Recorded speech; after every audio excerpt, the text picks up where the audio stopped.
Okay, we're live. Awesome, awesome. Good morning, everyone. This is Samantha Studebaker-Carl here coming at you from beautiful Southwest Georgia. And welcome to our Saturday morning mastermind. We are the Mindset Mastery Collective, and if you're here with us, you're a part of that too.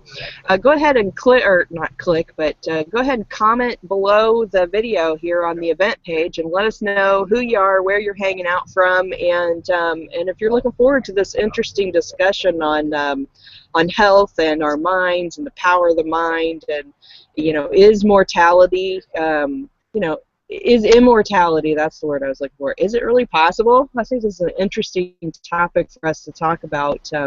And this chapter in the new Psycho-Cybernetics is what sparked the whole thing, because we've been studying the new Psycho-Cybernetics now for a little over a year. This is chapter 15. It's actually the last chapter that we are going to go through in this book. It's pretty much the final chapter that has any tips and tricks and information that we need to know. The last chapter is actually just some testimonials of how well this has worked for those people. So I encourage you to go ahead and read that last chapter just to hear those stories. But before we get started with our discussion this morning, I just want everybody to go ahead and introduce yourself. And while you're doing that, I'm going to post the mobile link on the page. And so go ahead and jump in, whoever wants to, and let us know who you are and where you're hanging out from. Hey folks, it's Jason Roberts from St. Petersburg, Florida. Happy to be here. It's a beautiful day to be alive and aware and enthusiastic. So glad to have everybody here and look forward to this discussion.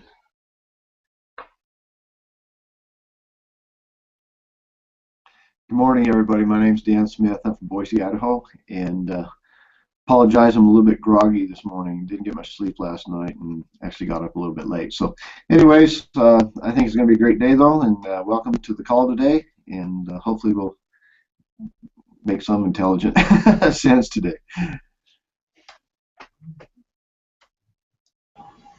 Hey everybody, this is Danielle DeLyons. I'm out in Anaheim, California, near Disneyland and Angel Stadium, and I'm really excited to be back on the call today and get back to discussing exciting stuff with this great group of people. Glad you're here with us.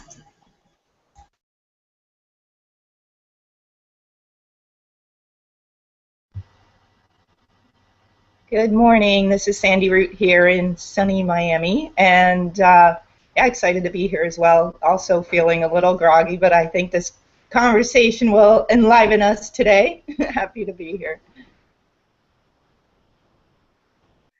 Good morning, this is Catherine Clement in Boulder, Colorado, and I'm so happy that Danielle and Sandy are back here with us today. Welcome back, ladies.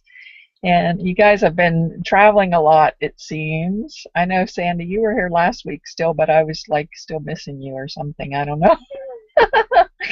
But I think we had our first frost last night. It's been getting pretty chilly here, so we're getting ready to head into winter. I see how you guys with all your sunny stuff and short sleeves, and I'm like got my electric blanket all bundled up, but that's okay.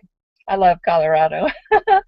Welcome to the mastermind this morning, and yes, hopefully we will make some sense or a little bit of intelligence. We'll see here. We'll see how that pans out. Thank you for joining us.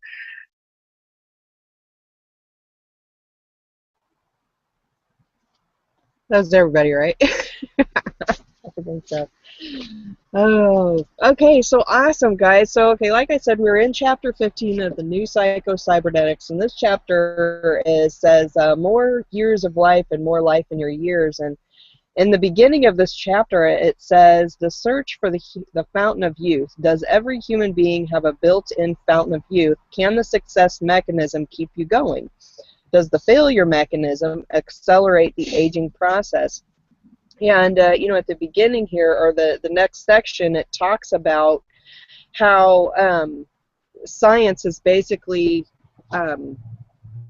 realize that there is an energy that animates our bodies other than the energy that we eat, like calorie energy.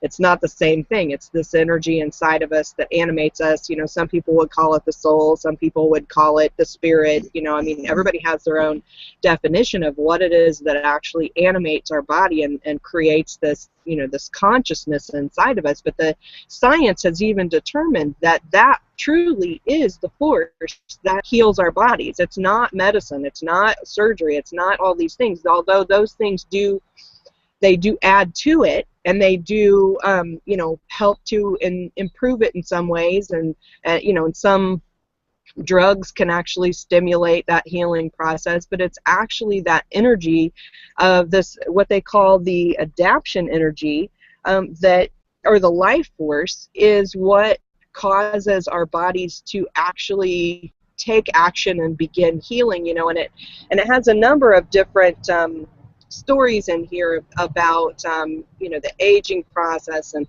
how you know, some people heal faster than others in the same exact situation. And you know, we've all heard about people that, you know, they seem to be aging faster than the years that they have, that they've spent in their life, and other people who just live long times. You know, it was like Danielle mentioned in her comments in the pre-mastermind discussion about Louise Hay, and how Louise Hay is 90, she's 90 some years old, but she just recently started learning to play the piano at 90 years old, and I thought that was just an amazing thing. You know, we hear stories like this. More and more we hear about people who are living to be older and older, and that, you know, for years and years and decades, you know, prior to now, you know, lifespan has been gradually getting older and older and older. And I think that it's a really interesting topic for us to discuss, because, you know, if we truly think about the implications that it is it's actually our life force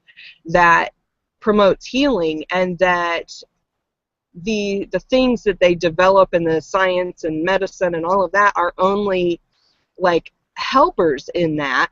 You know, I think it's a fascinating thought, because I was let's see, I was reading something. I lost my train of thought. I'll come back to it, guys. If you feel like jumping in and you know, just adding your thoughts on this, I know we all have a lot of you know, powerful thoughts on the mind body healing and all of that kind of thing, and I'm just really interested to hear what everyone has to say on that.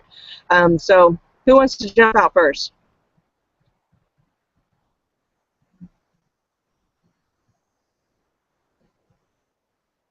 Nobody's talking this morning. It's so funny.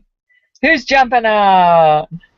You know, I can totally relate to this subject, because the mind is so powerful over everything, and even aging.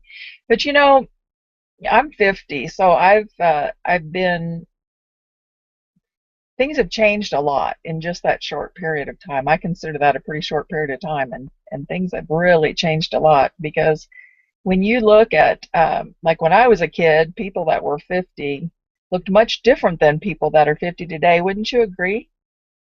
Like, didn't people look a lot old? When you were 50 back then, you were like dead. You might as well just dig your grave.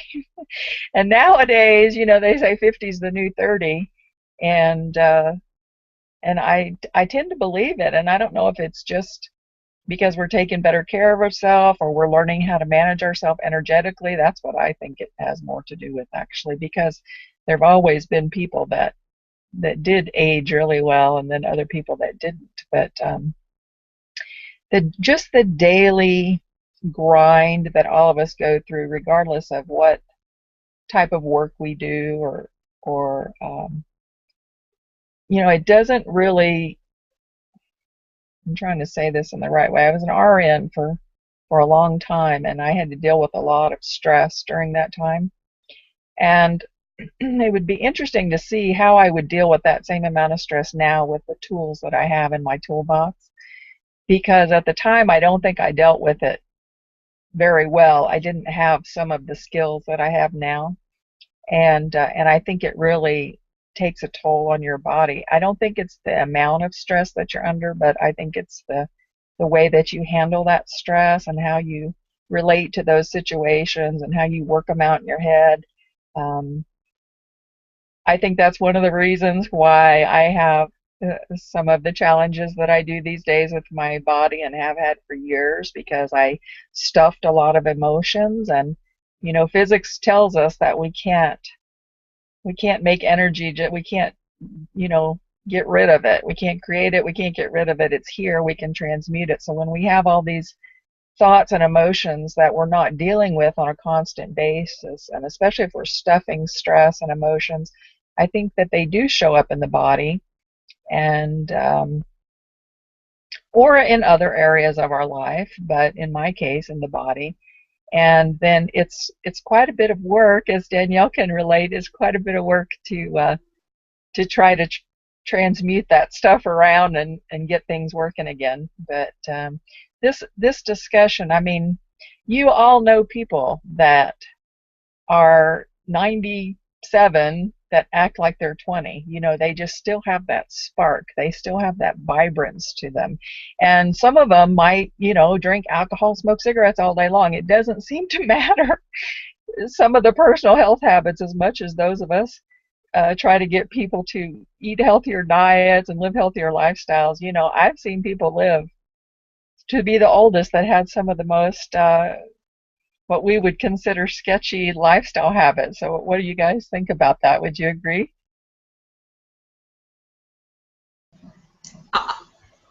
Jason, go ahead. I saw you pop in. Oh, okay. Well, thanks.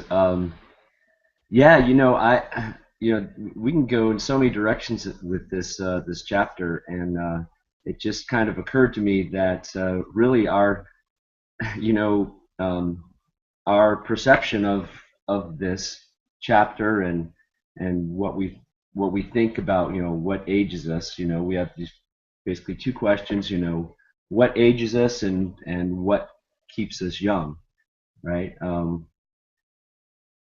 Our actual perception about this chapter and what we come away with today can affect how we age, you know, going forward. So, you know, be aware is kind of what just sort of occurred to me. But yeah, this, I mean, we can go so many places with this. I was when I was reading the chapter, I wrote down so many notes. I mean, you know, we hear about the internal clock. You know, they talk about, you know, is it time that's aging us, or the events, or the emotions that are, you know, that come up from these events. I think it all has, you know, something to do with it. I think, you know, in college and in high school, I learned, you know, about how stressors on the body can both strengthen the body, but, you know, too much of it can also injure, you know, injure the body as well. So, you know, I think, you know, there's needs to be a balance in it. But you know, there's a lot in here once you in this chapter for all of us to talk about. So I don't want to take up too much time. I'm interested in hearing what you guys have to say. I'd like to jump in really quick on what Catherine was saying, because we relate to one another so very, very much. And for many years, just like Catherine, I worked in corporate America. I had 5 kids. I was in a horrible marriage, a lot of stress and emotion, and I bottled a lot of it. And I was very ambitious and worked really hard, and my body caught up with me and finally said, okay, you won't give yourself a break, you won't pay attention, I'll do it for you. And I'm still paying for that today, because every once in a while, and you know, it's understanding yourself more than anything. And I think the more that we're in alignment with how our body works, sometimes we don't understand that. Unfortunately, the lessons come, you know, we have to go through it first to understand what to do to go forward. And I really enjoyed this chapter as well. There's so, just like you said, Jason, there's so many really great points in here that I think of any of the chapters we've studied, this one was the best, because it really culminates all of our feelings and emotions, everything we've been talking about over the last couple of months, into how it comes out in us physically or mentally. And a lot of people that, and I mentioned this in my comments, that a lot of people that have known me for years, they tell me I look better now than I've ever looked in my whole life. And I don't say that like I think anything about that, but I think it's because I've learned how to cope with a lot of things, and I've started to really understand who I am, and that's only come through having discussions like this, personal development, reading a lot, understanding myself better than anything, and learning from other people, being open to not going to doctors all the time, and coming to places like this to heal myself, to learn. And so anybody that's on this call today, I'm really excited for you as well to be part of this and to get some thoughts and ideas from other people.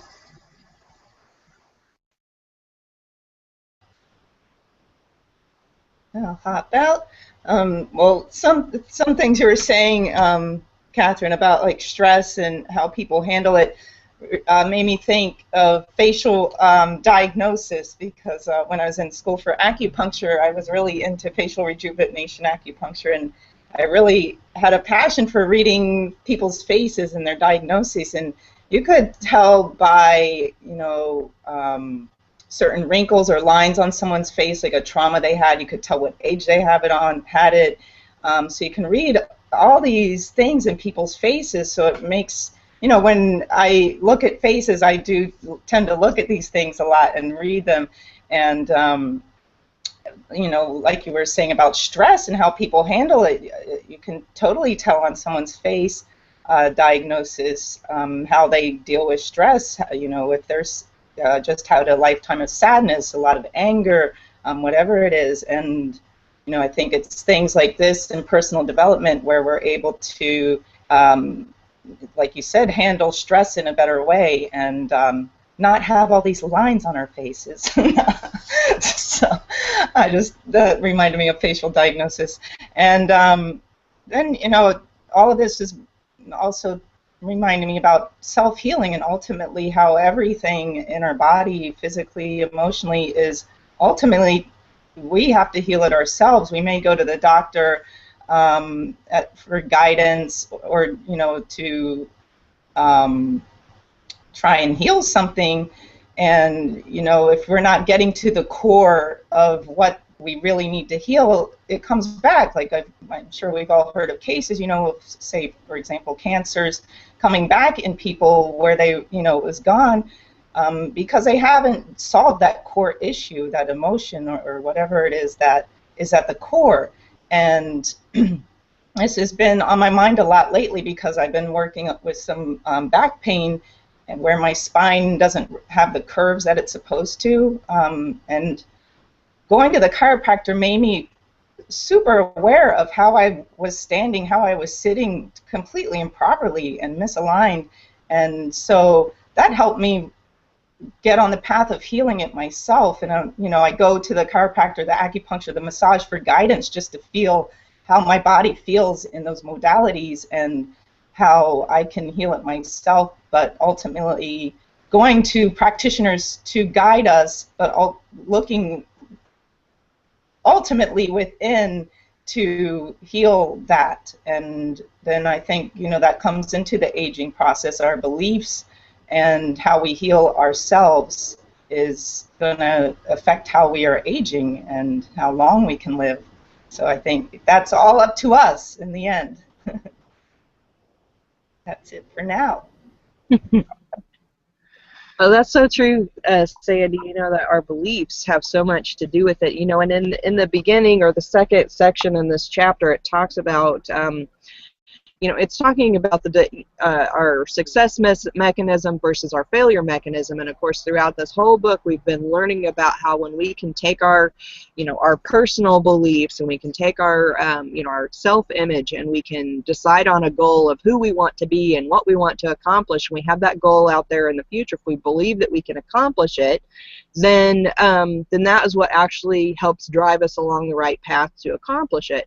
And you know, and of course, when we're talking about our health and beliefs and our self-image, you know, if we see ourselves as someone who gets sick all the time, if we see ourselves as somebody who is older than our years, or if we see ourselves as somebody who is going to be healthy and who is going to live a long time, then, you know, then it kind of works the same way. Because, you know, if we're sitting there visualizing that we're going to accomplish some physical goal in our life, then obviously that's what we drive towards, that's what we automatically work towards, and that's what we ultimately become. And I think that it can be exactly the same with the health, and I think that that's exactly what Dr. Maltz is talking about in this chapter, is that we have that control over it by choosing how it is that we want, how we want our health to be, how we want to live our lives as far as our health and our longevity and all of those different things. And of course, if we believe that, when you're 50 years old that you're old,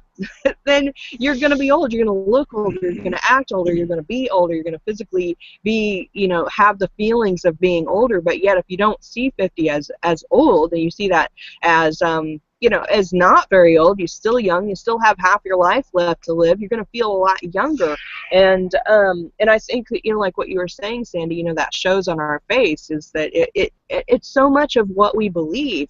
And yet, what also is fascinating to me along that same lines is, I've read a lot of articles and a lot of different books that talk about the placebo effect, and they talk about these experiments that have been done in the science, in the science and the medical industry, where they literally have these two groups of people, and they do, one of them they give this placebo or a sugar pill, and then the other one they give an actual medicine, and they have similar amounts of healing, similar results in both groups of people. And I think that is just so powerful, because it just makes us realize that that power is inside of us, and it's just a matter of what you believe. If you believe that a pill that you take is going to make you better, then it will. And if you believe that it won't, then it won't. It's that exact same thing. I was listening to a seminar just recently where this one guy, he was talking about how there was a patient who had a terminal illness. I mean, it was bad. I think it may have been cancer. I don't remember what disease it was exactly. We're just going to say it's cancer because I think that's what it was. And the doctor had said that there's this experimental drug that is getting really great results in these tests, and we want to try it on you. And of course the guy said, yeah, sure, what do I have to lose? So he takes this drug and he starts getting better. He almost gets completely free of the cancer. Well, then he reads some article that says that that particular drug had failed this and it didn't do that and whatever else, and so he instantly started getting the cancer back. And when the doctor came back to him and he says, okay, it's improved, we're giving you a different dose, it's going to be better, blah blah blah, then the guy, he went into complete remission. And so this went back and forth for a while, until eventually this drug got disproven completely that it was not effective in any way. And the guy who had these miraculous results from it, literally because of what he was reading in the media, all the cancer came back and he ended up dying of this terminal cancer. But it was just a really fascinating article to me, or a really fascinating story to me, because I'm like, shoot, regardless of whether the drug was actually effective, this guy was literally healing himself of this terminal cancer. And I thought, wow, if we could all just have such a strong belief in something that could, cause us to literally, spontaneously heal something as much as that. And I think that comes back to the spiritual healing versus doctors and medicine. There's a lot of people out there who are completely anti doctor, and they won't take their kids to the doctor even if they're ill, because they believe that their religion, their God is going to heal their child. But yet at the same time, if that child doesn't have that same belief, then they're actually keeping their child from getting well. And of course in this book he's talking about how the two things complement each other, because if you believe that the doctor is going to help you, that one little thing, that one little belief actually can help you heal yourself. So I don't know, I have more other little stories along that lines, but I'm going to let somebody else jump in. Yeah, I'll jump in. Yeah, this is actually a pretty heavy chapter, and there's so many directions that you could go with this particular chapter. But excuse me, I'm a little hoarse this morning for some reason. But I grew up in a church that didn't believe in going to doctors, and there was actually a lawsuit that took place over in Oregon, which is next state over from me, a few years ago, and and really super distant relatives of mine actually end up going to prison because so many kids are dying in this church that I grew up in because the parents won't take the kids to a doctor. And I 100% rejected that religion that I grew up in and went out and did my own thing. But I have since accepted Christianity, but not the church I grew up in. And I still 100% reject that church, in large part because of the attitude that the people have there. You know, I mean, if you got an automobile and your starter goes out, you go get a new starter and you put that in and you start your car and you go about your day, you know. But really, literally, parents that allow their kids to lie there on the couch or on the bed and die a long, hard, slow death because of something that's so minor and so could be so easily remedied that, you know, a short hospital visit, I mean, an in and out patient thing, something could be done in an hour, and the kid would be fixed and shoot them out the door, and they could go to live a productive life and have a great life. And yet their lives are cut short because of the parents' beliefs, you know. And I mean, I can come from both directions because I did grow up in it. I understand the mentality of it, and yet I don't necessarily agree with it. But yeah, there's so many different directions that you could go with this particular chapter and the beliefs that we hold. And I do believe that you can affect your health by the attitude that you have. I went camping a couple of times this summer and a few weeks ago, and one of my aunts has cancer and her granddaughter has cancer, so they both have cancer at the same time. But the granddaughter was talking, and my aunt wasn't there present, and the granddaughter says, whatever you do, don't talk about any disease around, you know, my aunt, because if you talk about that disease, she'll have that disease by the time she goes to bed tonight, you know. And it's all mental. And my son did the same thing when he was little. I'd be sitting watching the news, and my son would be playing on the floor. I mean, 3 or 4 or 5 years old, and they'd be talking about a disease on the news, and I wouldn't even be thinking about it. You know, my son's there, he's playing, he's messing around with his toys, doing whatever.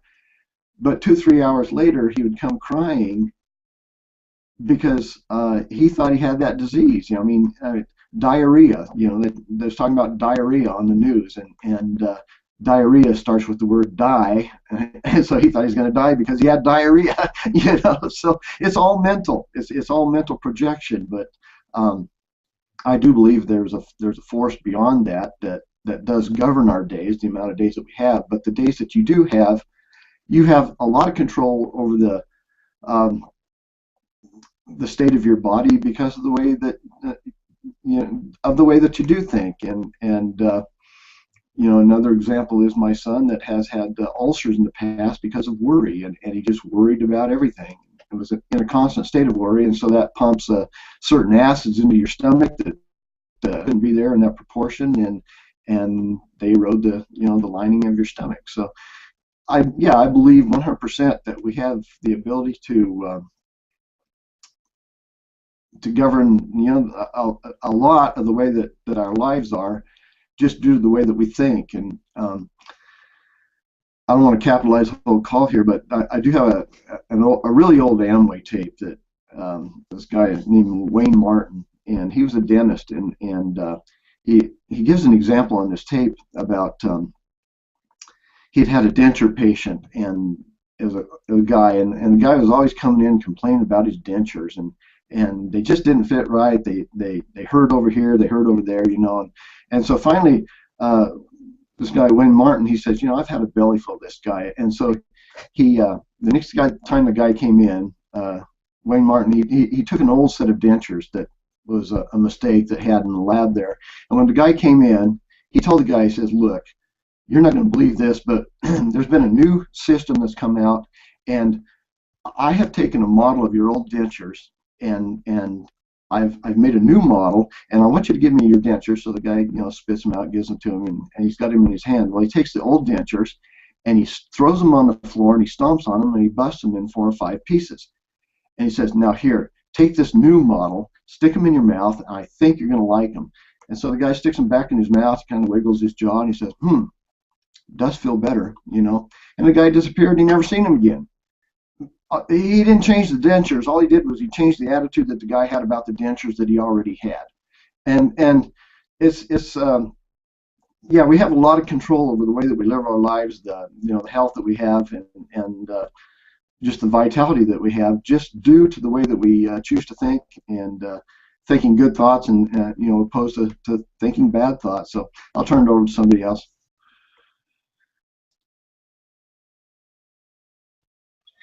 Sam, you mentioned the placebo effect. I don't know, you're probably aware, but it's not only been tested with giving sugar pills, but actually with surgery. They've done tests where they've had people go in for, say, a knee replacement or even open heart surgery, like bypass surgery, and instead of doing the entire surgery, they just crack their chest, and like they actually put them under anesthesia, go in, saw through their chest bones and crack their chest and everything, but they don't do the actual surgery. Or they cut open the knee, but they don't do the actual surgery, and yet the people come out of the surgery on the other end, as if the surgery had been done. So the mind is an incredible thing, and it's really difficult to Danielle, it's difficult to get people that deal with especially chronic pain to focus on anything but that. It's just hard because it's there with you 24/7, and it affects what you can do and what you can't do, and it affects even how well your brain works at times, and they keep going to doctors, fix me, fix me, fix me. And just like you said,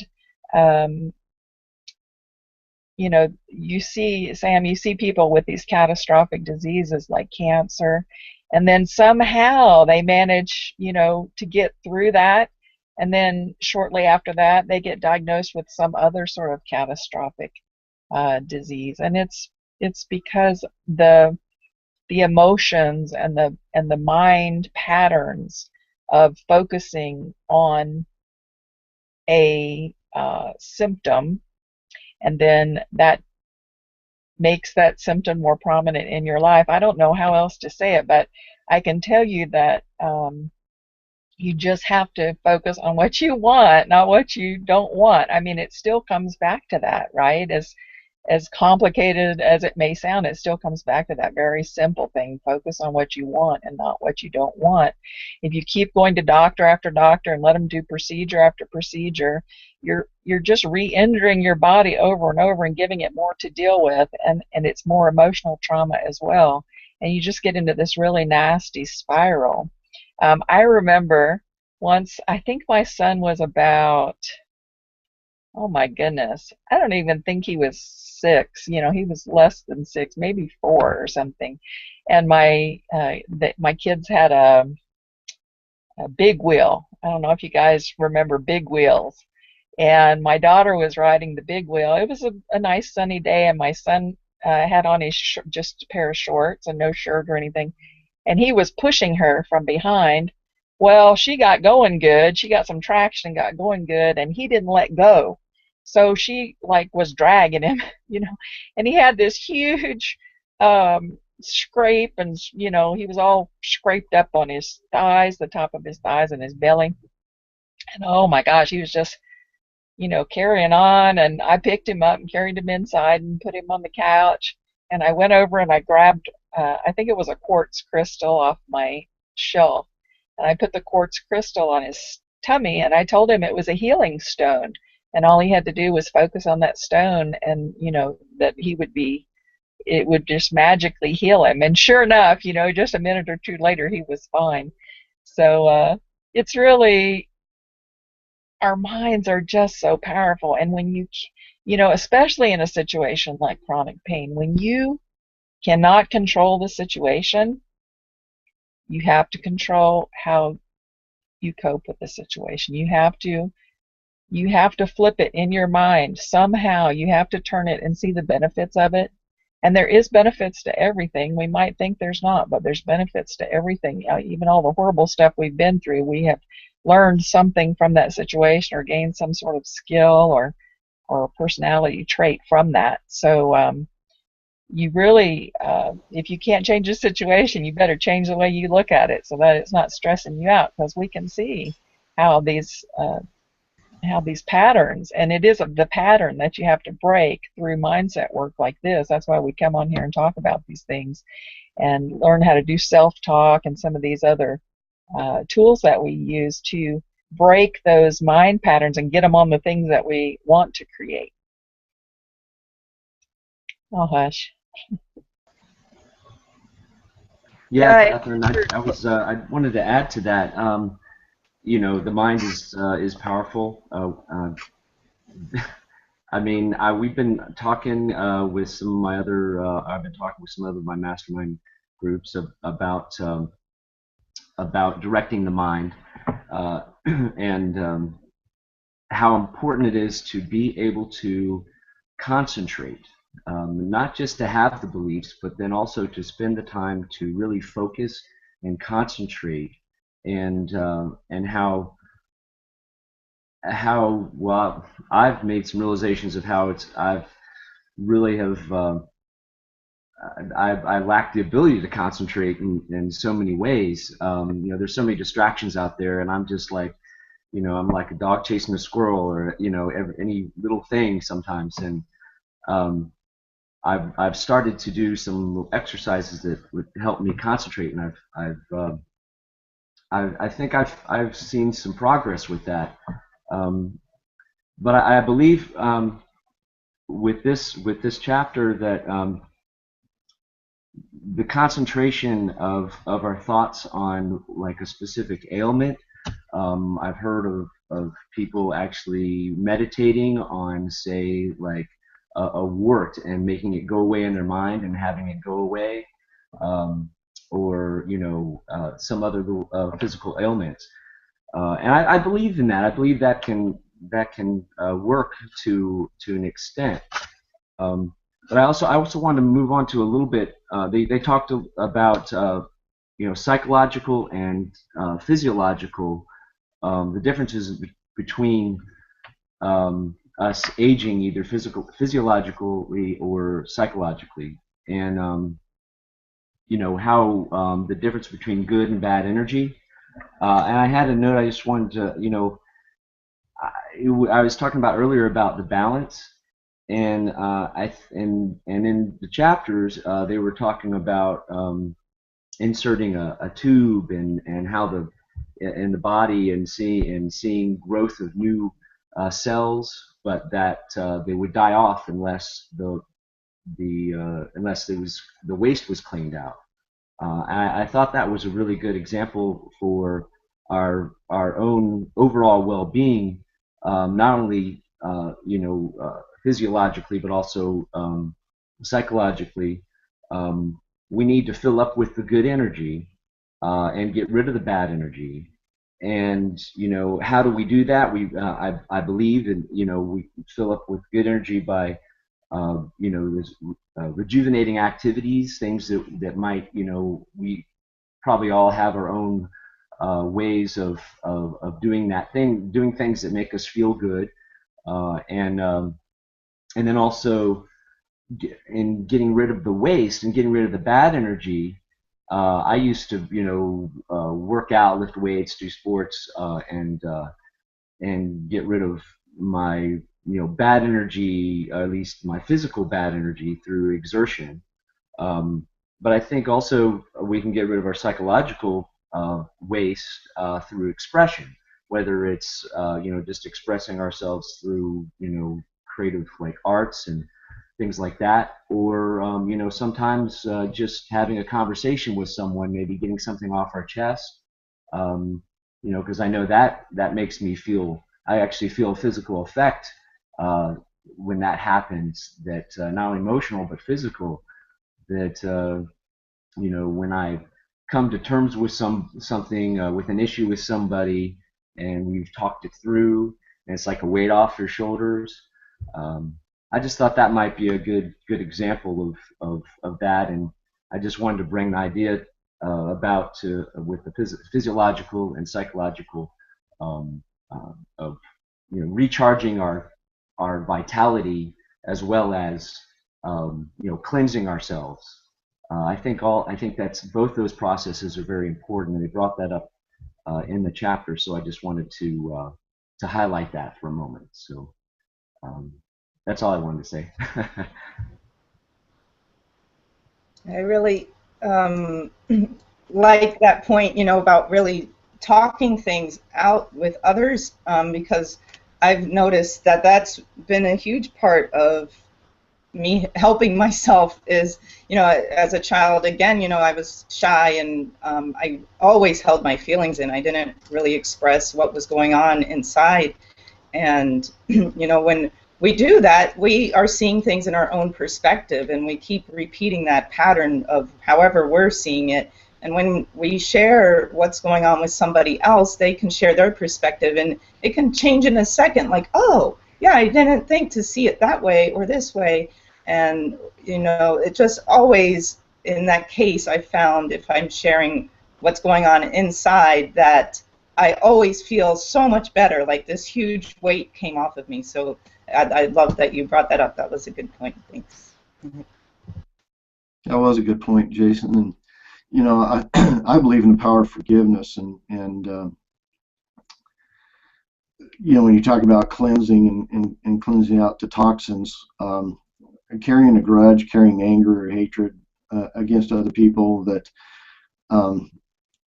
yeah, they may have done something against you, but you have the choice of whether to carry the anger, carry the hatreds that are natural emotions that we feel, but you have the choice of whether you're going to carry that or whether you're going to release it. And I mean, I've had instances in my life where I felt that people have done something against me that I had every right in the world to retain anger for. I mean, one of the things was that I was married for 23 years to my first wife, and she chose all on her own to end the marriage. And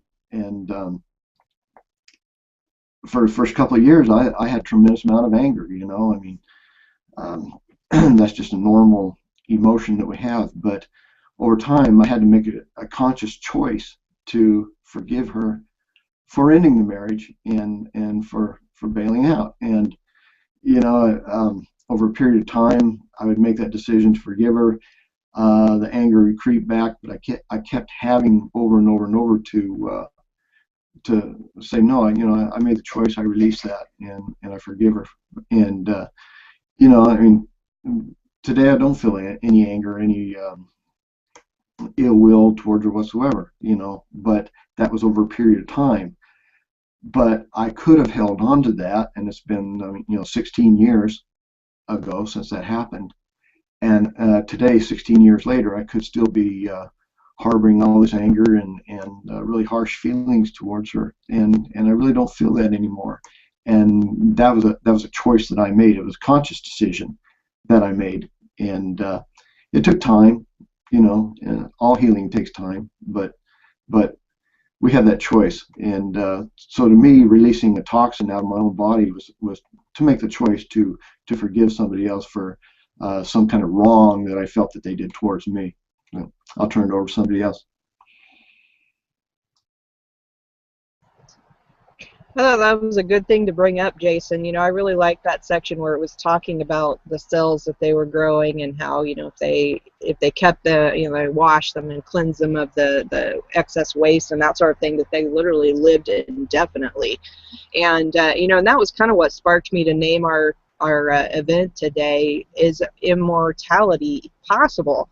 Because if our cells are capable of living indefinitely, and the key is to keep them cleansed, but by feeding our bodies properly and by exercising and not exposing ourselves to chemicals and excess stress, as it talks a lot about stress in here, is that is it possible? Is it possible that we could literally physically live forever? And I don't know about you guys, but I've read different articles where it talks about how our like our whole entire body is like every single cell is replaced and, you know, grows anew, and over a period of like 7 years, you're not the same person that you were 7 years ago.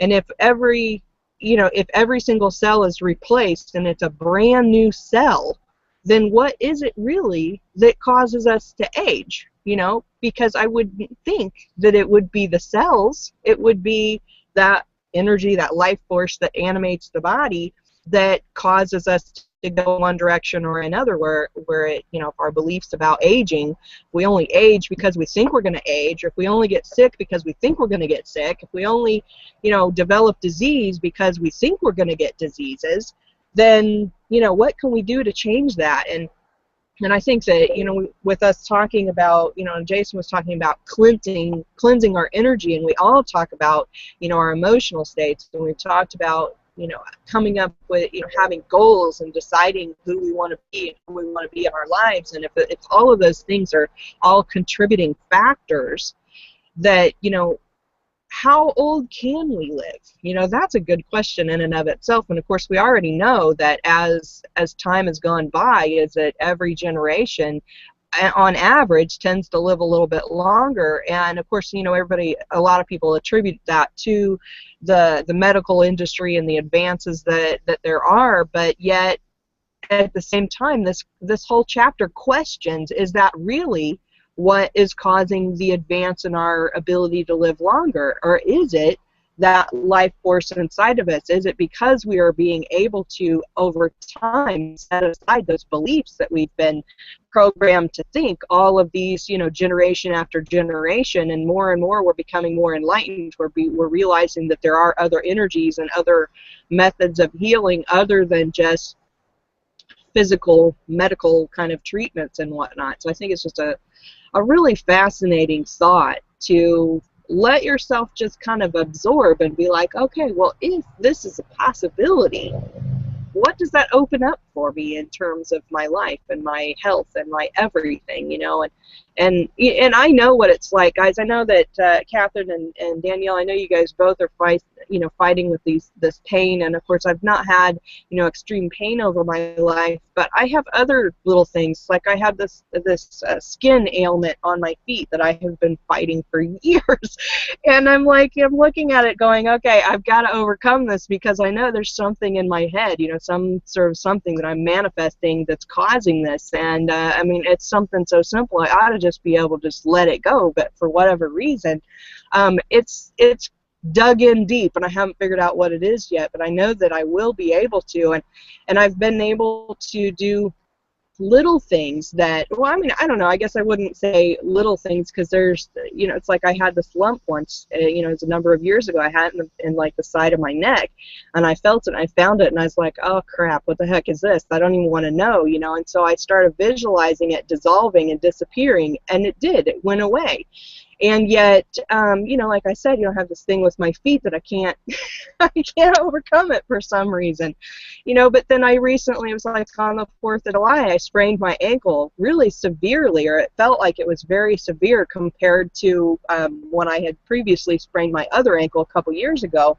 And because I've been doing all of this personal development, because I've been focusing on, you know, I've been doing a lot of meditation and healing, and I believe that I can heal myself faster, I feel like my ankle actually got better faster than it did the previous time when I sprained my other ankle. So I think that the more that we start to question our beliefs about our health and our well-being and our longevity, is that is really what the key is to, you know, overcoming these illnesses and living a longer, a healthier life. So that's my thought.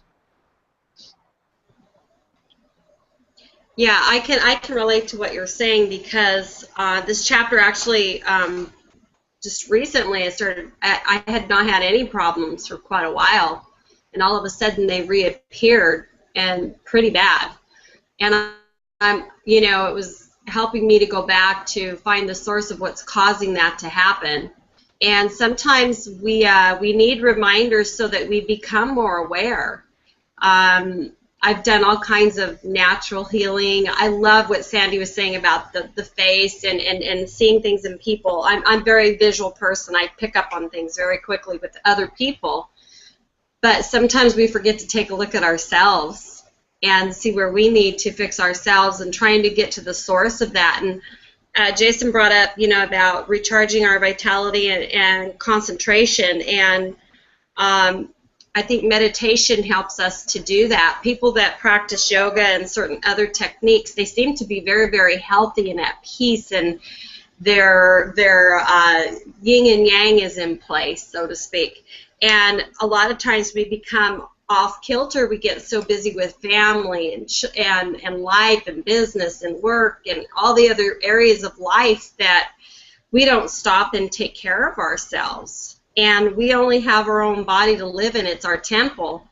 And so I came back to that too, and so I'm trying some other techniques to help myself again, and I know how to do it. It's just doing it. And so this was a great reminder to add to what I was already doing. It really helped, and then just listening to everybody's thoughts this morning, it reinforces that I know I'm on the right course to heal myself again, because I've done it before. Years ago when I got very, very sick, I was on all kinds of medications. I felt like a crazy person because it wasn't myself. And I just decided one day I was done with that. And slowly but surely I was able to wean myself off of several drugs the doctors had me on. And for years I had no problems. One of those things that cured it was I got divorced. Sorry, guys, but it did help. and I went forward with life. So, you know, you have to sometimes evaluate what other things are affecting my life that are affecting me physically or mentally. There's usually always a source to that. And definitely, Sandy, being able to talk to somebody and have them relate to you, it relieves you. It takes so much weight and pressure off of you. So really appreciate everybody's transparency today.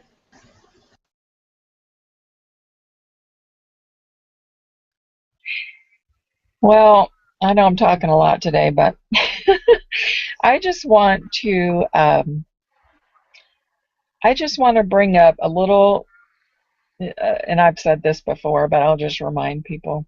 You know, when you're trying to find balance, you have to find balance. We tend, people as a whole, at least everybody I've met and myself included, you know, we tend to label certain things as good and certain things as bad. Pain-free is good, pain is bad, or stress is good, stress is bad, or, you know, this emotion's good, this emotion's bad. We need to stop that, because there's value in every emotion. There's value in every situation. And if you're constantly trying to move away from something towards something else, you're not going to find what you're looking for when you get there. I'll just put it that way. You can go that way, but it's the long route. So I know we all kind of have to, you know, learn how to flip these things in our heads. But, you know, even something is, and this is going to be really controversial, but even something like war and peace. We cannot have peace without war. So even all of us that are peace, love, joy, happiness, and that's all we ever want to feel, we can do ourselves a disservice because we put ourselves completely out of balance. Now, not to say that you have to just be, you know, flat and not have any emotions. I'm not saying that at all. But what I am saying is, don't try to stay on one extreme or the other. Neither one is healthy. You know, because if you think everything has to be about joy and happiness and peace and love all the time, and then some some stuff happens in your life, then all of a sudden it's like this huge deal because it's taking my peace away, you know. I mean, so you have to realize that, you know, stuff happens and there's value in all of it. So don't get too caught up one way or the other. Yeah, that's a good point, Catherine. I'm reading Conversations with God right now, and he talks about that, you know, like the war peace thing. That without what we think is bad, we can't have what is good. So, you know, we're here to experience it all, and we're creating it all. So, yeah, that's a good point. And I noticed a couple people posted in the Facebook group, so I just wanted to read those real quick, if you don't mind. Um, I hope I'm saying this right. Afzal, he wrote, "Nothing is mortal. Life is the meaning of changing, recycling. There is no beginning, no ending. The soul is pure and stable to manifest it. Need, matter, the way, soul represent the matter to give purpose and meaning to life. Only matter changes and soul goes back by creating life for matter through other souls or energy sources. When our matter loses its ability or worth, soul goes back where it came from and will be combined with matter on the day of judgment to be responsible for its actions, while given manifestation through body in the world. Each will be given pure justice the way he understood and behaved. This life may be more tests or destination is absolute. Why don't we understand? Simple example, we are alive, awakened or asleep, action or without action, in this little part while our whole system created on this formula that we live forever.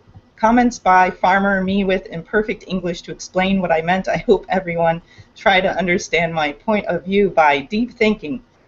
Those were some deep thoughts. Thank you for sharing, Afzal. And then my dear friend and soul sister Ashni wrote, "Thank you for the sweet reminders about the power and capacity of our cells to regenerate themselves." Cool. Just wanted to share those comments.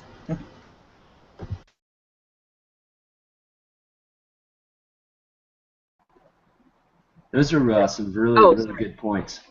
Sorry, I didn't. Go ahead, Samantha. Go ahead.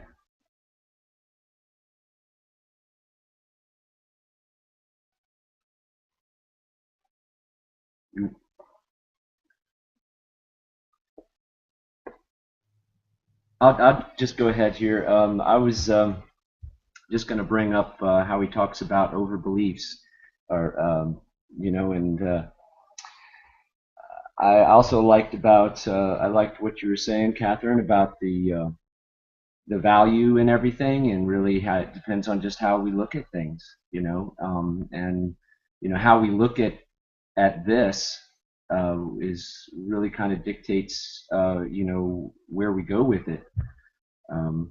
I don't know about everyone else, but I do believe that to a large extent we do have control to heal ourselves with our mind, and definitely to at least raise our immune system so that our bodies can fight off diseases faster or better.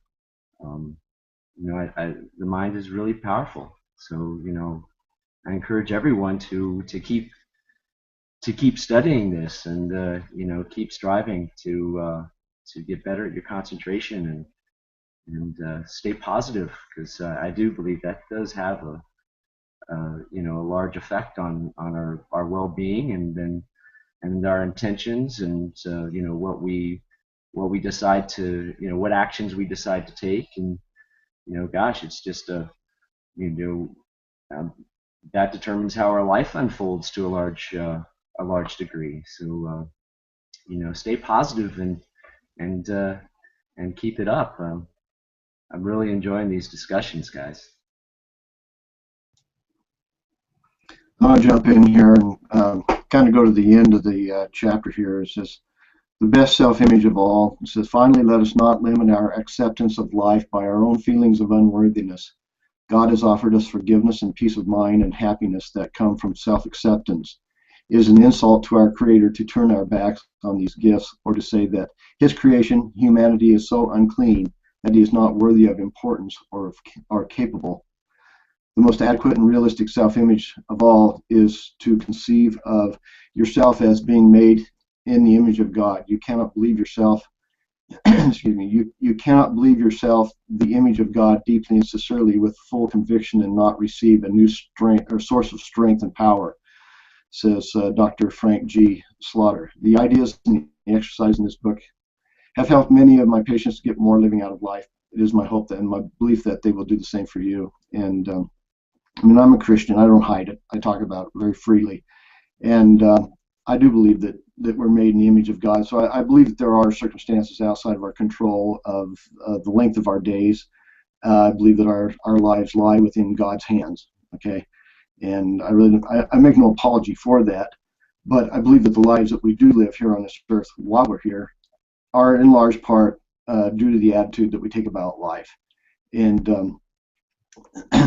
pretty much if you look at, like Catherine, like you said, I mean, peace is only possible because of war.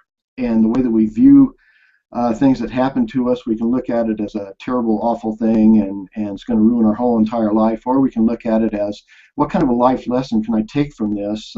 Yeah, I didn't want to go through it. I didn't choose to go through the situation, and I really didn't enjoy it, but I can take a great life lesson from it, and I can learn something from it that'll make the remainder of my days more pleasant and better. And you know, look at it as a learning experience. There's you know, last week I think Samantha called me the quote king, and there's a passage in the Old Testament that says, "These are the nations that the Lord left to test Israel by them, all those who had not experienced war, only in order that they might learn about war." And I kind of slaughtered a little bit. I left a little bit of it out, but I'm trying to go on memory here. But just the fact that God actually leaves challenges in our lives for our betterment. And no, we don't necessarily want to go to war. No, we don't necessarily want to have health problems or different things that we go through. Divorces, we don't always want that in our lives. And yet we can look at that as an awful thing, and we can screw up and create a really lousy life for the rest of our lives, or we can look at it and say, well, gosh, what kind of a life lesson can I learn from this? What did I do right? What can I do differently? And you know, ask ourselves some really deep, probing questions. And what can I take from this that's going to give me a better quality of life in the future? What kind of a life lesson can I learn from this? So, anyway, that's kind of what I've got. I'll turn it over to somebody else.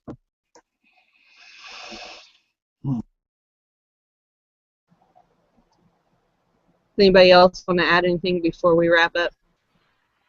That's some deep stuff, Dan. You guys, this whole all of this is some really deep stuff, and our contributor there with on Facebook, boy, get my mind blowing.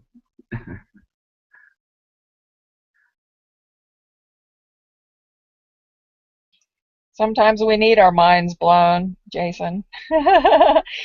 Sometimes we find out that pretty much everything we've been taught isn't quite right, you know, so we got to figure it out. Just kind of blow all that stuff out, put the new stuff in. Thank you for joining us, everyone. It's been a wonderful hangout. Awesome, guys. Wonderful thoughts. Everybody has, you know, contributed so much to this conversation, and thanks to those of you hanging out on Facebook as well. You know, I really appreciate you adding to our conversation.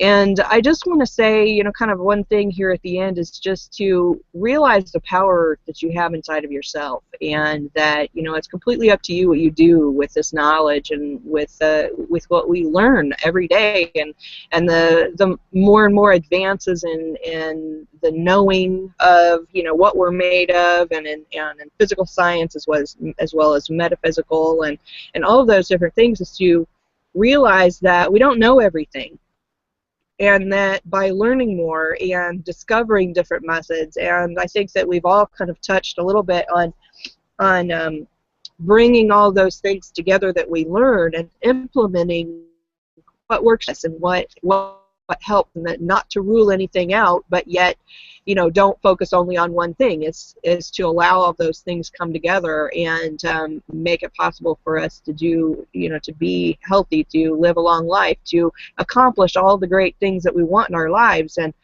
you know, this has been an absolutely awesome book. I think that we've all really enjoyed going through it, and if you are here for the first time, then you'll be able to, if you jump over to our community, our Google Plus community, it's mindsetmasterycollective.com. In the description, there is a link to all the replays for every single one of our Saturday morning masterminds. You can go back and you know, watch any one of them and see our discussions or add to it, because of course those are going to be they're online forever. So feel free to jump in the conversation at any point, and share these videos with anybody that you think that they can benefit. And of course, we would love to have you contributing to our community and just being a part of it, adding your thoughts, insights. If you do a blog post or video related to personal development in any way, feel free to share it in our community.